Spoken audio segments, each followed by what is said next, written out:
Assalamualaikum warahmatullahi wabarakatuh. Saya Makmur Ahdi, dosen prodi akuntansi syariah di Universitas Cirebon.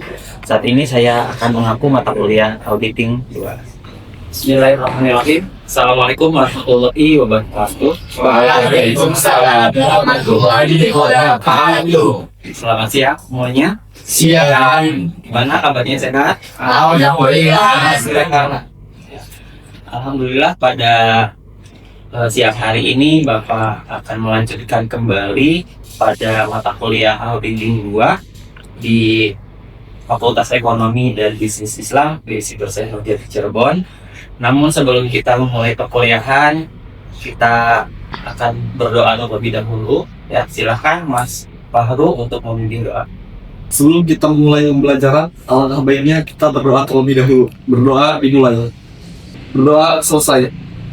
Selanjutnya kita cek presensi kehadiran hari ini terlebih dahulu. Fahru Rafi, Hadir, Pak. Helena Agustin, Hadir.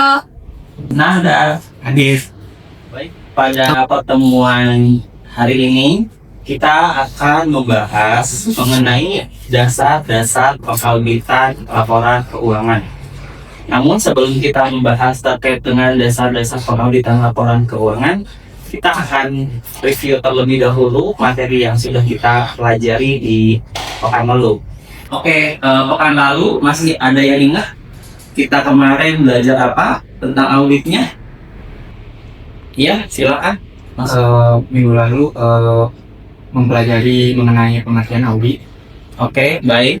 Pak. Ya, silakan Mbak Syakira. Di buku kemarin juga membahas tentang perbedaan antara audit dan juga akuntansi. Oke, baik. Terima kasih. Ya, silakan Mas Ahmad. Kemarin ada fungsi-fungsi audit, pengauditan. Pada pertemuan hari ini kita akan memperdalam terkait dengan dasar-dasar pengauditan laporan keuangan. Dalam melakukan audit atas laporan keuangan dilakukan pengujian substantif. Nah, apa itu pengujian substantif? Nah, pengujian substantif ini bertujuan untuk menemukan kemungkinan kesalahan moneter yang secara langsung mempengaruhi kewajaran dari laporan keuangan. Nah, untuk objek-objek yang akan diperiksa, ada akun-akun dalam laporan keuangan, ada piutang usaha, ada utang usaha, ada aset tetap, aset berwujud, dan lain-lainnya. Nah, itu diperlukan pengujian substantif. Teman-teman, dalam melakukan pengujian substantif, ini auditor harus dapat memverifikasi asersi manajemen, gitu ya. Ada yang tahu apa itu asersi manajemen? Saya, Pak. Ya, silakan Mas Fahru. Asersi manajemen yaitu pernyataan-pernyataan yang disampaikan oleh manajemen kepada auditor. Ya, baik, bagus ya. Terima kasih Mbak Fahru ya. Itu adalah pengertian dari asersi manajemen. Nah, seorang auditor harus melakukan verifikasi dan juga pemeriksaan atas kelima asersi tersebut. Di antaranya adalah ada asersi keberadaan keterjadian, ada asersi kelengkapan, ada asersi penilaian alokasi, hak dan kewajiban, dan asersi penyajian dan pengungkapan. Itu adalah 5 asersi manajemen.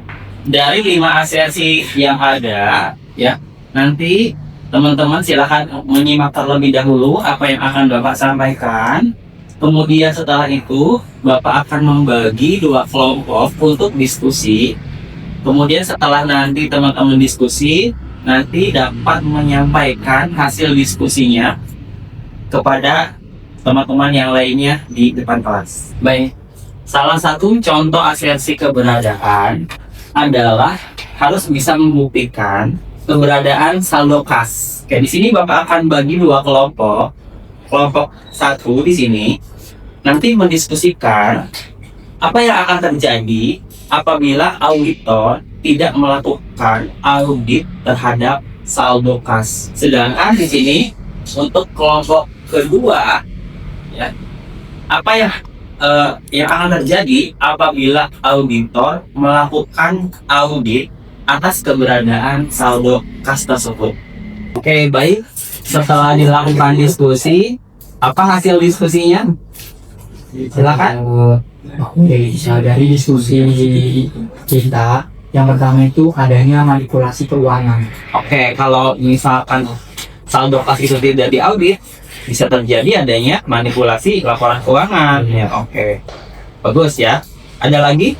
Mungkin yang kedua itu adanya perbedaan kas di perusahaan dengan rekening orang. Oke, jadi adanya perbedaan saldo kas fisik Iya. dengan di rekening koran gitu ya. Oke ya, baik, bagus ya jawabannya, terima kasih. Oke, baik, untuk kelompok 2 tadi ya, bagaimana yang akan terjadi kalau misalkan saldo kas banknya dilakukan audit, bagaimana hasilnya? Ya, silakan. Setelah kita diskusi yang tadi, ternyata jika dilakukan audit, saldo yang ada di kas fisik dan yang ada di neraca itu akan mengalami kesamaan, Pak. Tidak adanya selisih seperti itu. Oke, tidak ada selisih nih antara saldo kas fisik dengan di laporan keuangan di bagian kas banknya. Oke, ada lagi? Saya, Pak. Oke, silakan. Mungkin agar tidak ada kecurangan atau fraud. Oke, yang meminimalisir adanya kecurangan atau fraud karena setiap transaksi yang melibatkan kas atau setara kas diperiksa ya di audit. Oke ya, bagus jawabannya ya.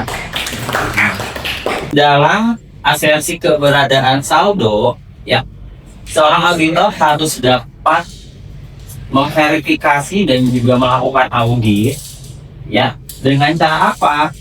Untuk saldo persediaan atau inventory itu dilakukan perhitungan fisik ataupun inventory taking.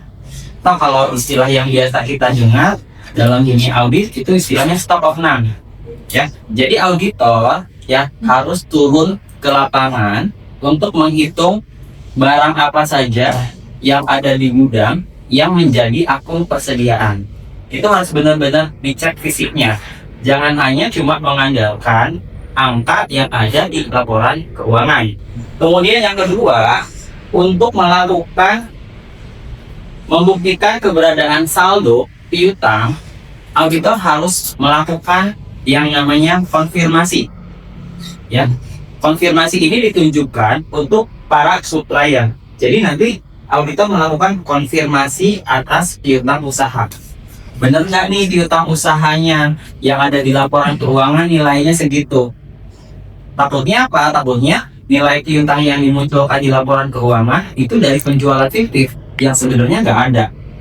Jadi benar-benar ditanyakan ke suppliernya, ke pembelinya, benar nggak nih beli ke sini, belinya ngutang, sehingga muncul di saldo piutang usaha. Ya kalau misalkan ternyata enggak, ya kemungkinan itu adalah penjualan fiktif, maka adanya nanti yang menjadi faktur fiktif. Berarti kalau fiktif nggak sesuai antara laporan keuangan dengan kenyataannya, gitu ya. Kemudian yang ketiga, untuk membuktikan keberadaan saldo tanah dan bangunan ataupun aset tetap lainnya, itu harus dilakukan inspeksi fisik. Apa itu inspeksi fisik? Harus mengecek fisiknya, benar nggak? Ada nggak fisiknya? Misalnya perusahaan beli kendaraan, beli mobil, ya nomor mesinnya tuliskan apa gitu ya. Nah itu harus benar-benar dilihat, bener nggak beli mobil itu mobilnya ada nggak gitu. Takutnya hanya cuma transaksi palsu supaya uangnya keluar aja, padahal mobilnya nggak ada. Nah auditor harus dapat memastikan keberadaan saldo tersebut supaya saldonya itu ya sesuai dengan hasil dari inspeksi di lapangan. Oke, teman-teman, untuk penjelasan tersebut, apakah ada yang ingin ditanyakan? Saya, Pak. Izin bertanya, Bapak. Bagaimana cara auditor menentukan waktu stock of name persediaan? Bagus ya, pertanyaannya sangat menarik. Ya, idealnya melakukan stock of name persediaan itu per tanggal 31 Desember. Karena sesuai dengan tutup bukunya laporan keuangan. Tapi di lapangan, auditor tidak melakukan pada tanggal tersebut. Bisa saja melebihi tanggal tersebut, ya. Nah, nanti untuk menghitung real fisiknya, tinggal menghitung tarik mundur aja. Misalnya dilakukan stock optionnya tanggal 5 Januari. Nah, nanti saldo per tanggal 5 Januari itu dikurangkan dengan transaksi mutasi in-out yang terjadi dari tanggal 1 sampai dengan tanggal 5. Sehingga nanti akan menghasilkan saldo real per tanggal 31 Desember. Seperti itu. Bisa dipahami, Mbak Hera? Baik, itulah pertemuan hari ini. Kita dari siang tadi sampai dengan sekarang sudah melakukan pembelajaran terkait dengan dasar-dasar pengauditan laporan keuangan. Nanti untuk pekan selanjutnya kita akan membahas terkait dengan prosedur ya dari pengauditan laporan keuangan. Bapak harap teman-teman membaca terlebih dahulu materi terkait dengan prosedur laporan keuangan. Itu saja dari Bapak. Terima kasih atas waktunya. Semoga apa yang kita pelajari hari ini bermanfaat untuk kita semuanya. Assalamualaikum warahmatullahi wabarakatuh. Waalaikumsalam warahmatullahi wabarakatuh.